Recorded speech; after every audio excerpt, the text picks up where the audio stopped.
Կյանքը ցույց կտա, թե ով ինչ է արել Արցախի համար եւ ով է իրականում ծախում այն։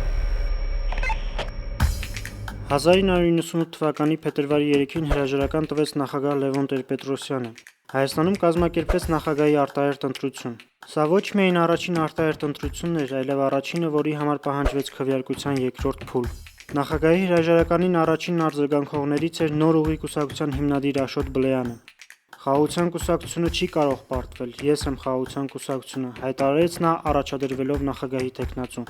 Աշոտ Բլեյանը 12 թեկնածուներից ամենաքիչ ձայն ստացողը եղավ։ Արդյունքը սակայն չէր հիասթափեցրել նրա թիմին։ Ձայների հաշվարկի ավարտից հետո նրա շտաբի լրատվության պատասխանատու Նիկոլ Փաշինյանն Ամեկ+-ի տաղավարում հայտարարեց, որ ժողովրդավարության համար պայքարը չի ավարտվում մեկ օրով։ Թվում է, թե ամեն անգամ ընտրություններից առաջ մենք մտածում ենք, որ ահա եկել է պահը դեմոկրատիա հաստատելու եւ պարզվում է, որ ոչ, այս ընտրություններն էլ չստացվեցին, ու մենք դեմոկրատիա պիտի հաստատենք ընդամենը հաջորդ ընտրությունների միջոցով։ Իսկ ինչու հրաժարական տվեց Տեր-Պետրոսյանը։ Լեռնային Ղարաբաղի հակամարտության կարգավորման շուրջ հակադիր պատկերացումները դարձել էին կառավարող թիմի պառակտման պատճառ։ Տեր-Պետրոսյանը պնդում էր, որ անհրաժեշտ է հարցը լուծել հնարավորինս արագ, նույնիսկ լուրջ փոխզիջումների գնով։ Ըստ նրա, եթե ապաղենք եւ լուծման գնանք հարկադրված, դա արդեն կլինի կապիտուլյացիա։ Մինչդեռ ուժային նախարարներ Վազգեն Սարգսյանը, Սերժ Սարգսյանը, վարչապետ Ռոբերտ Քոչարյանը եւ Արցախի պաշտպանության նախարար Սամվել Բաբայանը որդեգրել էին առավելապաշտական դիրքորոշում։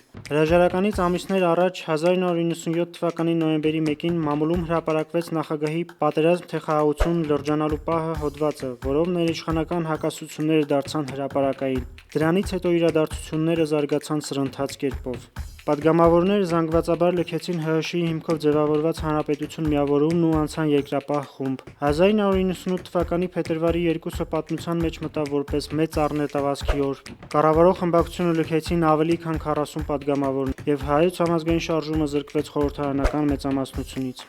Այս ամենին նախորդել էր հունվարի 7-ի 8-ի անվտանգության խորհրդի նիստը, որն էլ կանխորոշել էր ուժերի հարաբերակցությունն ու նախագահի հեռացումը։ Լևոն Տեր-Պետրոսյանի հետ հրաժարական տվեցին Երևանի քաղաքապետ Վանո Սիրադեղյանը, Ազգային ժողովի նախագահ Բաբկեն Արարքցյանը, արտաքին գործերի նախարար Ալեքսանդր Արզումանյանը, մի շարք նախարարներ եւ բարձրաստիճան պաշտոնյաներ։ Նախագահի հրաժարականն ընդունվեց փետրվարի 4-ին խորհրդարանի նիստում։ Ըստ գործող սահմանադրության նախագահի պարտականությունները պետք է ստանձներ Ազգային ժողովի նորընտիր նախագահ Խոսրով Հարությունյանը, բայց վերջինս հայտարարեց այդ լիազորությունները կատարելու անհնարինության մասին։